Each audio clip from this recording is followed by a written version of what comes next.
कंजूस मक्खी चूस की कहानी।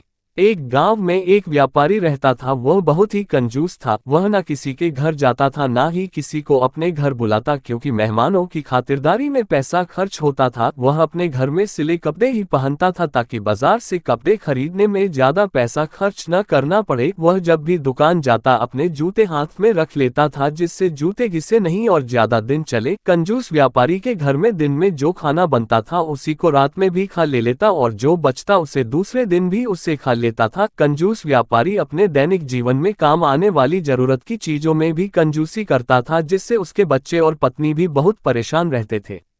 एक दिन की बात है, वह घर में खाना खा रहा था और उसकी पत्नी ने उससे एक कटोरी में खाने के लिए घी दिया। खाना खाते समय अचानक उसके घी में एक मक्खी गिर गई। उसकी पत्नी ने घी में गिरी मक्खी देख ली और उस कटोरी में रखे घी को फेंकने जाने लगी। तभी व्यापारी ने उससे रोका और कहा, अरे घी में मक्खी गिरी है तो पूरा घी फेंककर इतना नुकसान क्यों कर रही हो? इस मक्खी को ही घी से निकाल कर फेंक देते हैं। उसकी पत्नी राजी हो गई और कटोरी से मक्खी निकालने लगी। तभी व्यापारी ने उसे रोककर कहा, तुम अंदर जाओ, मक्खी को मैं निकाल दूंगा। जैसे ही उसकी पत्नी अंदर गई, व्यापारी ने घी से मक्खी निकाली, मक्खी को चूसने लगा और तब तक चूसता रहा जब तक मक्खी के शरीर से पूरा घी नहीं निकल गया। मक्खी के शरीर से घी निकलने के बाद उसने मक्खी को फेंक दिया।